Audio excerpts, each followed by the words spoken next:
জীবনে বক্তৃতার জগতে দুইটা কারণে বিচারের মাঠে টিকতে পারবো কিনা আমার সন্দেহ হয়। আরে কি বলেন হুজুর, আপনার মতো হুজুর যদি বিচারের মাঠে না টিকে তাহলে কারা বিচারের মাঠে টিকবে? অর্থাৎ আপনি যদি বিচারের মাঠে যদি আপনি বিচারে পুরস্কৃত না হন তাহলে দুনিয়াতে অন্য কোনো মুমিন মুসলমান পুরস্কৃত হবে আমার তো তা মনে হয় না।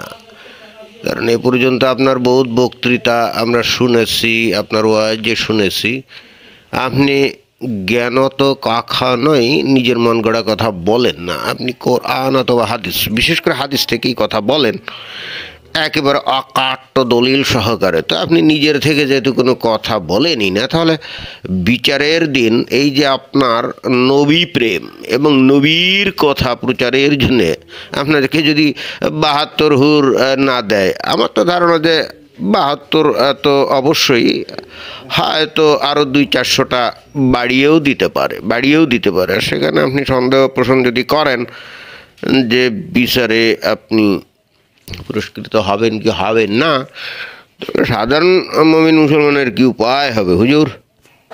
তার একটা কারণ হচ্ছে আমি কোনোদিন জাতির কাছে টাকা চাইনি, এ কথাই ঠিক। ইনি আমার বাম পাশে বসে আছেন, প্রায় ১০-১২ বছর থেকে উনি দাওয়াত দিন, নিয়ে যান ব্রাহ্মণবাড়িয়া, রাজশাহী থেকে ব্রাহ্মণবাড়িয়া অনেক দূরে। তিনি কোনোদিন টাকা দিয়েছেন, তারপরে আমার মুখটা একটু বিবর্ণ দেখেছেন, বা কোনোদিন বুঝতে পেরেছেন যে আব্দুর রাজ্জাক সাহেব পথ খরচ চেয়েছেন, এরকম যদি কোনোদিন আঁচ করতে পারেন এমনটা উনি বললে আমি জাতির সামনে কোনোদিন কথা বলবো না। এই যে কথা, এই ধরনের কথা এই বাংলাদেশের কয়টা হুজুর বলতে পারে? হ্যাঁ, আজ পর্যন্ত এই যে আব্দুর রাজ্জাক বিন ইউসুফ বিভিন্ন জায়গায় তো সে ইয়েতে যায়, ওয়াজে যায়, তাই না? বিশাল জনসংখ্যা, শ্রোতা সেখানে থাকে, ওয়াজ নসিহত শুনতে আসে। অবশ্য যে যারা নিয়ে যায় তারা চিন্তা করে লোকটাকে নিয়ে আসলাম, তার গাড়ি ভাড়া আছে, তার পরিবার পরিজন আছে, এগুলো দেখে শুনে হয়তো একটা লামসাম টাকা দেয়, কিন্তু সেটা কন্ট্যাক্ট হয় না। কিন্তু আমরা অন্যান্য হুজুরদের ব্যাপারে, এই যে বিশাল বিশাল হুজুর মিজানুর রহমান আজহারি, এখন তো যে মালয়েশিয়াতে চলে গেছে, কিন্তু বাংলাদেশে যখন ছিল তখন আমরা কি শুনতাম, ৫-৬ লক্ষ টাকার নিচে নাকি সে ওয়াজ করতে যেত না। তারপরে এই যে আদনান আবু তহা, এই মাত্র ২ বছর হলো তার উত্থান, কিন্তু এই ২ বছরের মধ্যেই তার রেট নাকি উঠে গেছে এখন ৬০,০০০ টাকা।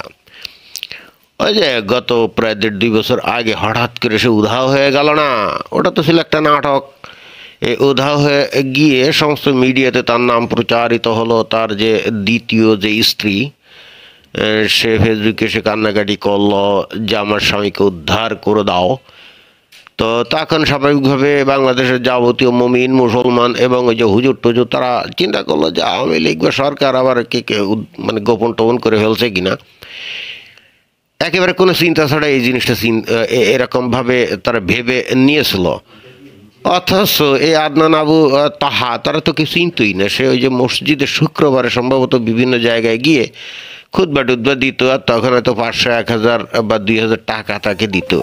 এই ছিল কিন্তু তখন তার উপার্জন। এছাড়া কিন্তু তার কোনো উপার্জন ছিল না। তখন ছিল না।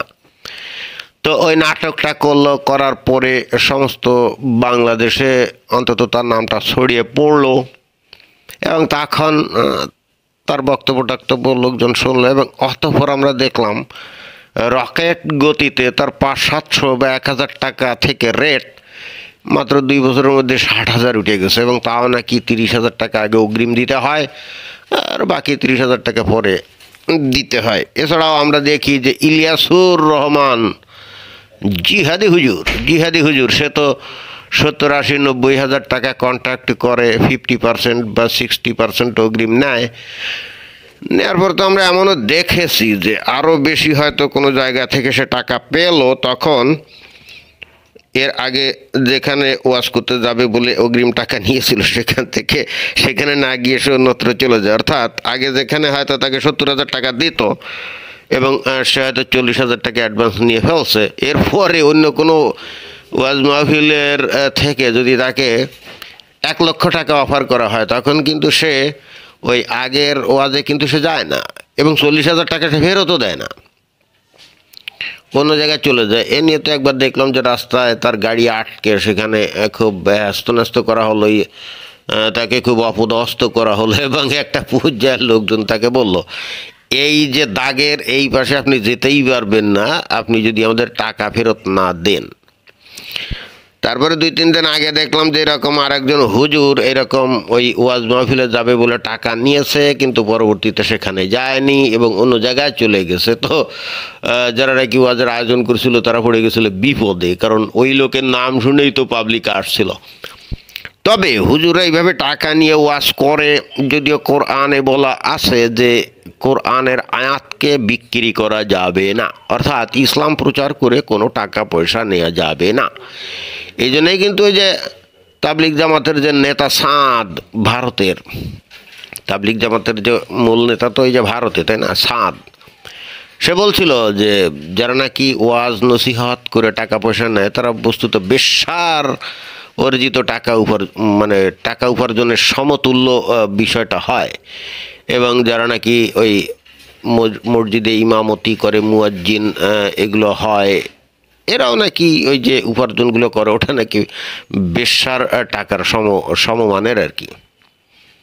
তো কথাটা সে কি ভুল বলছিল নাকি? কোরআনে আছে না যে তোমরা কোরআনের আয়াতকে স্বল্প মূল্যে বিক্রি করো না। তো এটার অর্থ কি? কোরআনের আয়াত মানে কি ইসলাম? তো ইসলাম প্রচার করে টাকা নেওয়া যাবে না, কিন্তু বাংলাদেশের হুজুরা লাখ লাখ টাকা নেয়। এই যে এনায়েতুল্লাহ আব্বাসি সেও তো বিশাল অঙ্কের টাকা নেয়, যতটুকু শুনেছি 2-3 লক্ষ টাকার নিচে নাকি যায় না। মোদ্দা কথা হচ্ছে বাংলাদেশে এখন সবচেয়ে সহজ পদ্ধতি হলো এই ওয়াজ করা।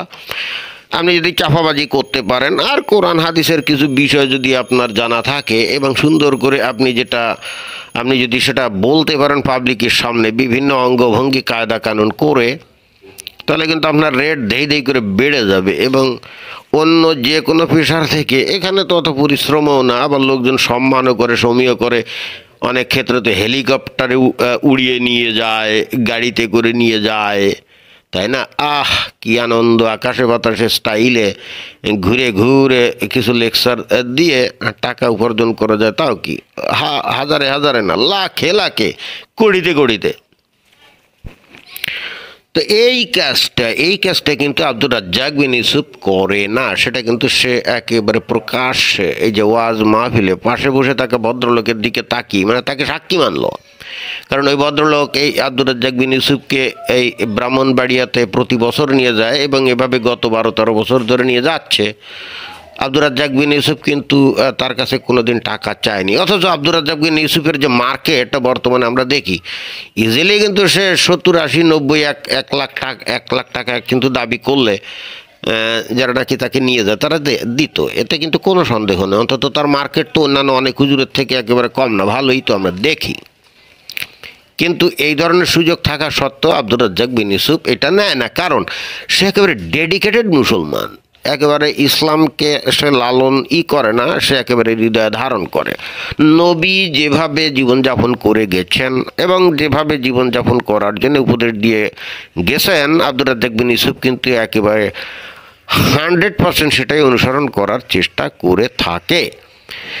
এটা কিন্তু আমরা বুঝিও, কারণ এ পর্যন্ত আমরা দেখছি যে বিভিন্ন মাযহাবের ওই যে হানাফি, হাম্বলি, মালিকি, সাফি, 4টে যে মাযহাবের পন্থী যে হুজুর টুজুর আছে তারা প্রায় দেখি এই আব্দুর রাজ্জাক বিন ইউসুফের সমালোচনা করে। কারণ আব্দুর রাজ্জাক বিন ইউসুফ তো লামাযহাবি, আহলে হাদিস, যাদেরকে সালাফি বলা হয়। তো এই সালাফি মানে কি? যারা নাকি একেবারে নবীর জীবনকে আদর্শ হিসাবে স্বীকার করে নবীকেই অনুসরণ করে, অর্থাৎ 1400 বছর আগে ওই হজরত মুহাম্মদ এবং তার সাহাবিরা যে ধরনের জীবনযাপন করতো, সালাফিরা কিন্তু হুবহু সেটাই করতেছে। এবং এই জন্যই কিন্তু তারা তাদের এই জীবন আদর্শ খুঁজে বের করার জন্য হাদিসের চর্চাটা বেশি করে, অর্থাৎ নবী কী করে গেছেন, কি বলে গেছেন, কিভাবে তার সাহাবিরা জীবনযাপন করতো, একেবারে হুবহু সেটাই জেনে সেভাবেই জীবনযাপন করার চেষ্টা করে সালাফিরা। এবং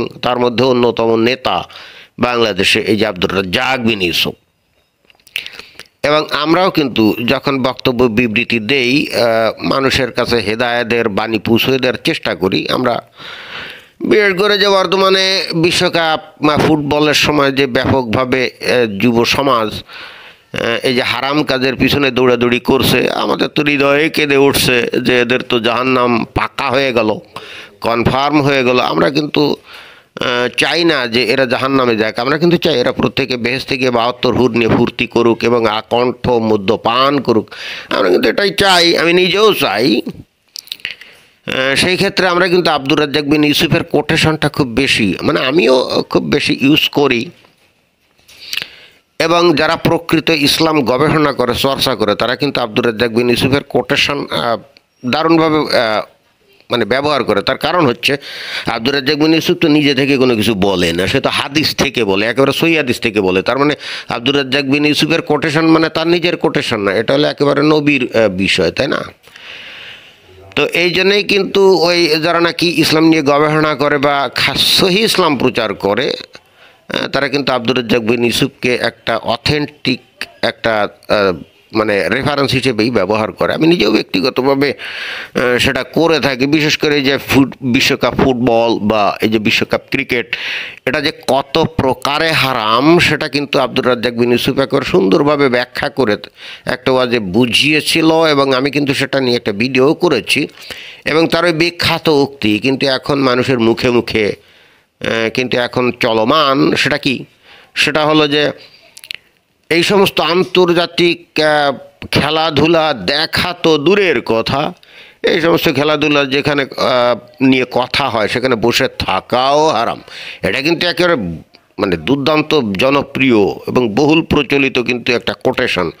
অন্যান্য বহু মনীষীদের অনেক কোটেশন আমরা জানি, এবং সেই অবস্থার মানে সেই রকম পর্যায়ে চলে গেছে কিন্তু আব্দুর রাজ্জাক বিন ইউসুফের এই কোটেশনটা, তাই না? তো যাই হোক, এই আব্দুর রাজ্জাক বিন ইউসুফ দেখেন কত বিনয়ী, তার কোনো টাকা পয়সার লোভ নাই, অথচ যারা নাকি লাখ লাখ টাকা নিয়ে ওয়াজ করে এবং অনেক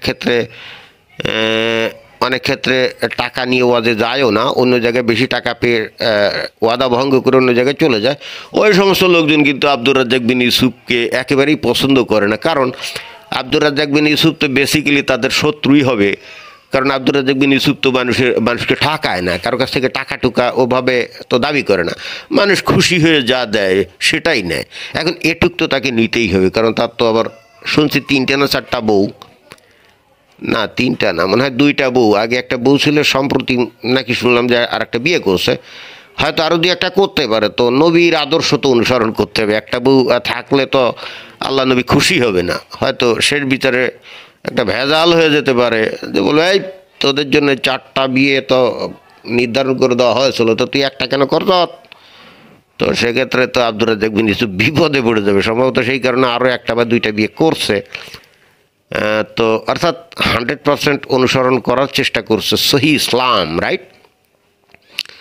তো একেবারে প্রকাশ্যে এই যে জনসভায় তার যে সহজ সরল স্বীকারোক্তি এবং সাথে সাক্ষী, এবং ওই লোক কিন্তু কিছু বলতেও পারছে না। এবং কি বললো যে যদি বলতে পারে যে আমি তার কাছ থেকে দাবি করে টাকা নিয়েছি, তাহলে আমি আর ওয়াজই করব না। এই ধরনের বোর্ড স্টেটমেন্ট বা কোটেশন কে, মানে এই ধরনের বক্তব্য কে দিতে পারে? তো এই জন্যই আমি মাঝে মাঝে বলি যে সত্যিকারের ইসলাম যদি কেউ জানতে চায়, শুনতে চায়, বুঝতে চায়, তাহলে তারা আব্দুর রাজ্জাক বিন ইউসুফের বক্তব্য খুব ভালো করে শোনা উচিত। এবং আমি একটা ইন্টারেস্টিং ব্যাপার খেয়াল করছি, যে নাস্তিক যেগুলো আছে যারা এখন ইসলামের পিছনে লেগে থাকে, এগুলাও কিন্তু এই আব্দুর রাজ্জাক বিন ইউসুফের বক্তব্য খুব পছন্দ করে। মানে তারা অন্যান্য হুজুরদের কথা তেমন পাত্তা দেয় না, বাট আব্দুর রাজ্জাক বিন ইউসুফ কিন্তু এই উটকো নাস্তিকদের কাছে ভীষণ জনপ্রিয়। কি অদ্ভুত ঘটনা, তাই না?